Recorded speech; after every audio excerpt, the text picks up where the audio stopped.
Was it like riding a bike, getting back into that rhythm? Yeah, it's just fun to get back and put a uniform on again and just get to go out here and do what we do. You know, the first couple weeks or first couple days are real laid back and just kind of lets everybody get their feet under them. But you know, I know everyone's excited to get back, and it's a fun time to get to see everybody. And now that we get to go back to work and do what we do, it's going to be fun. You know, I talked to Dad this morning about planting seeds and letting it grow, and you were part of that group, that core group of people that have to flourish together. What's it like for you now, because you've kind of taken on a leadership role as far as team spokesperson, a leader on the field? How have you grown into that?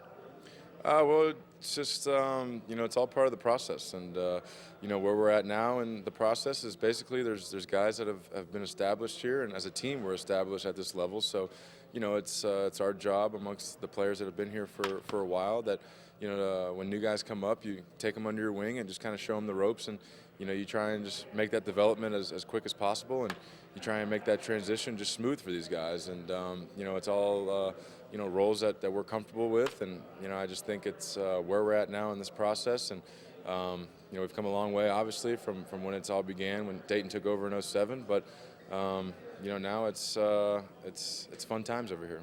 You know, one guy that took the unconventional route was Paulo. He finally got here. Have you seen Paulo's new tattoo? That's the talk of the town. Yeah, actually, I got to see it this morning. It's a pretty cool tattoo, and you know, it's I think the big picture and all that is how special all the times were, and you know, it's something that you know all of us don't want to forget, and I think that's just another way of Paulo just expressing it. No problem with that. Now, the quest is to get back to the postseason, and I know you've answered this question 1,000 times. How do you stay hungry? How do you stay focused? And it's a real testament to this group of guys, and you guys have learned how to be professionals. You learned how to get to the World Series. You learned what it takes to win the World Series. What is the goal for this year? Obviously, to get back to the World Series, but how do you do that 162 games every day to stay focused? Well, that's the goal every year coming in the spring, you know. But I think it's a different story for every team, and you know, it's a different chapter, especially for us. You know, we've made it to the playoffs in the World Series back-to-back years, and you know, we feel as a team that if you know we make it back to that stage again, that we can go down in history as one of the better teams to play this game. So we all realize what's at stake, and we all realize what's out there for us to get. So, you know, you definitely got to slow down the mentality on, you know, going out there and getting it. Baseball's a little different. You got to let it come to you, and it's a 162 game season. But you know, I know we'll all get our work done and be ready for opening day, and use this time here in spring training wisely to get our bodies and get everything in shape and ready to go.